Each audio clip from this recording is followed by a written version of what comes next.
Let's go. Let's go. First game, easy. Manchester United versus Arsenal. Just watched it. Box office stuff. United Arsenal is always box. It's probably the most entertaining fixture in the league. Consistently, it's always a good game.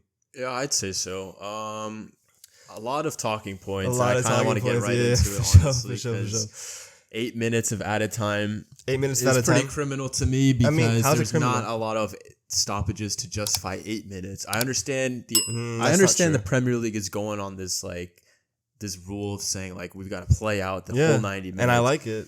8 minutes, but where were the stoppages? Please tell me. There was the penalty check. Okay, that took maybe a minute. Ball was out plenty of times. No, come on. This is ridiculous. Celebrations. At the end of the day, when someone's 8 minutes, come on. Bro, I mean, if you're not sitting there with your phone with the stopwatch counting the added time while you're watching the game, then I don't want to hear it. 8 minutes was 8 minutes. I don't mind. I don't mind the added added time. The game was decided in those last 8 minutes. Yeah, that's what we want to see. We don't want to see. No one wants to see that. We want to see that. We want to see last minute winners. Throughout the rest of that whole 90 minutes, a draw was definitely justifiable. Bro, come on, let's be real. United and Arsenal were equal that game. No, come on. How are you don't say do no? that. Don't do that. Please don't say Arsenal deserved Let's to win. be real. Arsenal deserved to win that game. How did they deserve the win? Okay, look. United's game plan worked. I agree that United's game plan worked. Defensively sound. Come on. United's game plan worked in terms of they knew that they were not going to be able to dominate the ball at the Emirates, okay? Obviously. Yes, I agree. And they were, they picked their moments going forward and they were and it worked. But at the end of the day, United only created 2-3 chances the whole game. But that was their whole game plan. Yeah, so but that worked. So you can't say a draw was justified. How? Because Arsenal dominated the game. They defended perfectly. They defended perfectly up until the 93rd minute, and then Arsenal obviously gets a dumb goal. A dumb goal. It gets a stupid goal. I mean, okay, wait, hold on. Let's talk. The Rashford goal was very good. It was a perfect counterattack. Arsenal, I think both teams started the game started slow.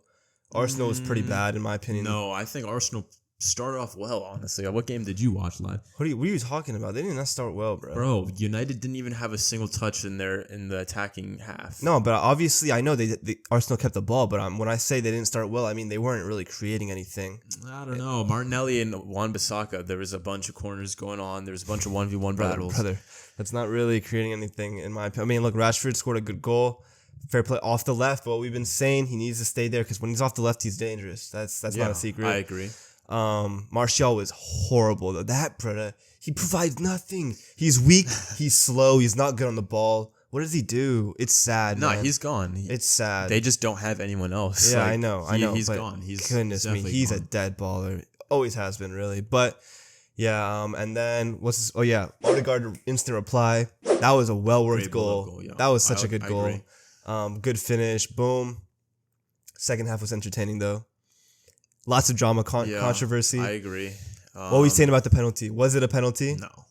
I think it's a penalty. No. No, hold on. I take that back. It's not a penalty. Hold on. For me though, I think it's not a penalty, but I think if you call the penalty, which Anthony Taylor did, I don't think there was enough evidence to. There was a lot of evidence. I don't think there was enough evidence for VAR to say that it's not a penalty. Dude, what are you talking about? I think if he made the call should have stood. They showed the camera angle, the perfect camera angle. Mm-hmm. Who was it? It was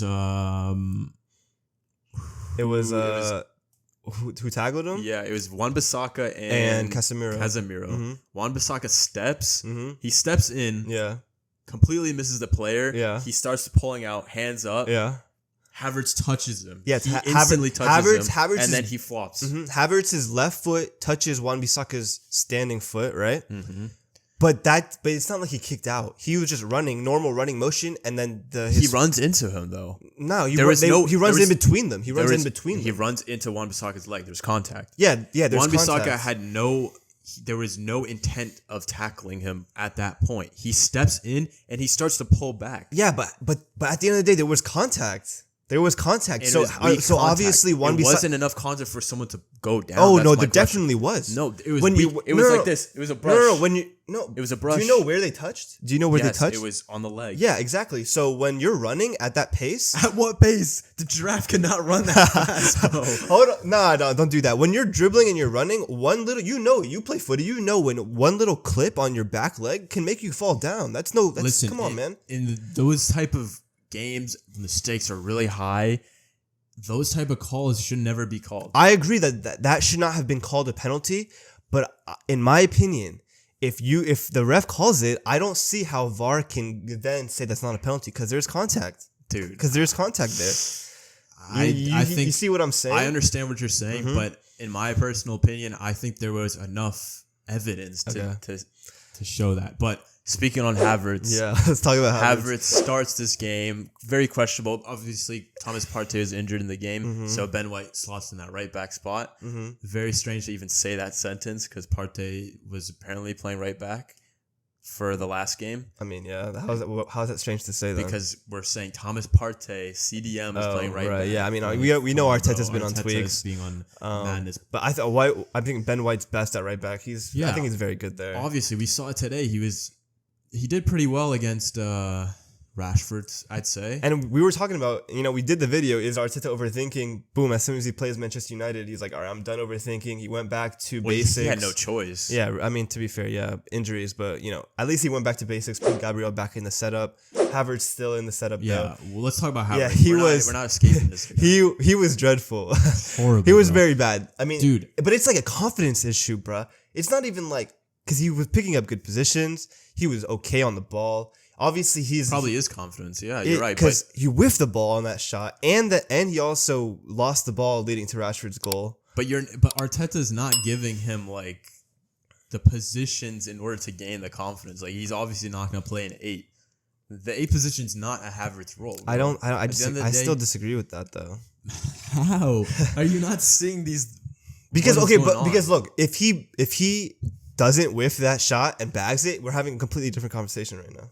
But at the end of the day, he didn't. Okay, but that has nothing to do with him playing 8. He just happened to whiff that shot, bruh. And that's just like, it's unlike a professional footballer to do that. And it's just like a confidence issue. No, because when you're in the game, all right, if for players that played the game, when you're in a spot that you're a bit uncomfortable, if you start off the game like having second doubts because of the position you're playing, like it's going to carry through the entire game. So even if you're in a position where you're more comfortable with, you're still thinking like you have no confidence. Yeah, I mean, like I agree. Havertz was dog water in the game. Very, very, very bad. I mean, even Arsenal looked way better when Fabio Vieira came on the pitch for him. I agree. That's why I was gonna say, like, I think the substitutions on both ends changed the game towards the end. Of course, Fabio Vieira came in. Gabriel Jesus came in. I think was this his first game back? I'm not too sure, to be fair. I don't remember if he got subbed on last game. I want to say this is his first game back, but Reece Nelson also got subbed on. I think he had a pretty good cameo, but we have to talk about Manchester United's substitutions. Unfortunate that the Butcher gets injured then Harry Maguire comes in. Harry Maguire and Johnny Evans came in. Johnny Evans. Yeah, like, I mean, we just witnessed. This is Leicester 2017, bro. Bro, we just witnessed. What are we doing? This is 2023. We just witnessed Harry Maguire and Johnny Evans center back partnership for Manchester United in 2023. They lost the game. Deep that sentence, bro. They literally lost the game. Johnny Evans gets the deflection into the goal. I mean, that's not really his fault. No one's closing Declan Rice down. It was Johnny Evans and Harry Maguire. It's poor defending all around. The closest to Rice. Johnny Evans tries to get a foul drawn from Gabriel. Like, it's a disaster. Absolute disaster class. I mean, Declan Rice, first goal for the club. That's how you spend $100 million. Like, he was very good in the game. I don't think it was his best game, but he was good. And then he pulls out the winner. I mean, what can you really ask for? Limbs. Yeah, There's limbs. Fair play. I think Emirates knows how to have an atmosphere. I'll give them props for that. I mean, their atmosphere has definitely improved over the last year since their performance has improved. But let's be real. When they were bad, the fans did not show up. The fans did not show up when Arsenal were going through their banter era. That's not a secret. But yeah, you mentioned Garnacho really quickly. Offsides goal. Offsides goal.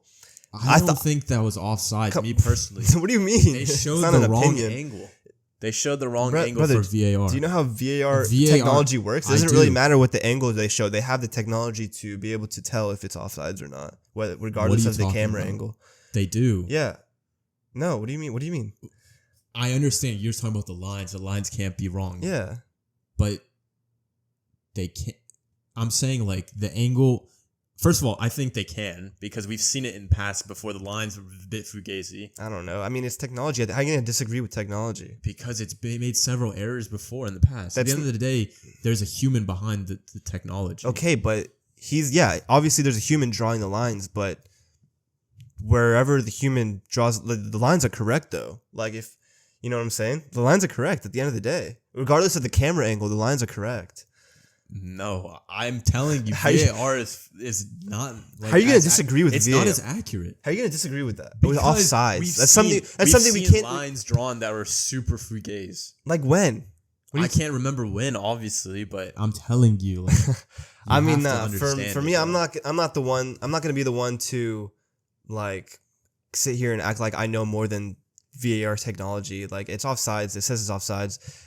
Obviously, in past seasons, we've seen very questionable offsides calls when it comes to lines. Because in the past, we've seen lines where they're like literally overlapping and they call them offsides. But these lines weren't overlapping. There was a clear gap between Gabriel and Garnacho. Obviously, it was extremely tight. I hope you know that when the human on VAR picks the position of the player, right? What do you mean to draw the line? No, they don't. So they pick whatever, like the shoulder to draw the line and everything. Yeah. So the imagery actually matters a lot in that situation. Yeah, but the man's put the line both on each of their shoulders or whatever was the last body part sticking out. So what else do you want the guy to do? Literally show them the better angle. It shows them a more clear angle that he was onside. But I don't think cool finish by Garnacho. Yeah, I mean, yeah, but it didn't count. Finish. Didn't count the end of the day. Manchester United did get robbed, unfortunately, of at least a point. I don't agree. At least a point, bro. Like, come on. I mean, it's criminal. Yeah, of course. And then Gabriel Jesus bags a last minute. But no one really Sealer. cares about that. Good goal though. Rasmus Højlund. He looked good. He looked good. 30-minute cameo. That dude is way bigger than I thought he would be, honestly. Yeah, he does look a little bit bigger, stronger. He looked like the same size as Saliba, which is pretty hard to do. Mm-hmm. He looked like a player that definitely raw talent, and hopefully that Manchester United can get him going because they desperately need a striker. They need him because Martial is a ghost the whole game. He's terrible. But yeah, I mean, box office stuff. It was a good game. Box office stuff. No Sancho. Let's talk about Sancho. Sancho drama happening currently. What were we saying? So Ten Hag said that he wasn't training well. Yeah, he said we base the starting, I guess the 18 included into the game based on performances in practice. Yep. And then we got Sancho putting out a statement saying, "Please don't believe everything you read. I will not allow people saying things that is completely untrue." He's saying he's training well. He's saying that he's not, he's being seen as a scapegoat. That's crazy words because it's not just the fans scapegoating him; it's his own manager. So then at the end he says, "I respect the coach's decision." Like he's trying to like save himself with that. Yeah, I mean, like, the deed is done, bro. You can't just come out. I mean, that's what happens when you go to the wrong side of Manchester. At the end of the day, you can't just out your coach like that, saying like there's an agenda. I mean, he literally just said, "Don't believe what the manager said." That's mad. That's just, you can't be doing that as a professional. You cannot close doors. Like maybe go talk to him, bro. Now dude, you're gone. What's next for him, bro? He's gone. He was just signed for 80 million. He hasn't had any impact at the club. He's was part of the England setup before. He's not anymore. Like, what is next for bro? What is he gonna do? He's got to revive his career somewhere. I think his time is done. It's like Ronaldo coming out with an interview, Lukaku coming out with an interview. Like, you can't be doing this stuff. And people were rating Sancho Mbappe level, Foden level. I'm pretty sure he's the highest earner at United too. I think it's Rashford. Gotta be Rashford. Dog, I'm pretty sure it's not disclosed, but there's upwards like 300K. I mean, yeah, he's definitely not making no money. I mean, that's mad. This is a crazy situation. We're gonna have to see how it pans out. Yeah, tough for him. Tough for Man United. Tough for Man United. Not a good start to the season, and this is all going right into the international break. And on top of that, the Glazers decided they're not selling. Yo, it's just long absolute day nuke for Manchester United It's a supporters. long day.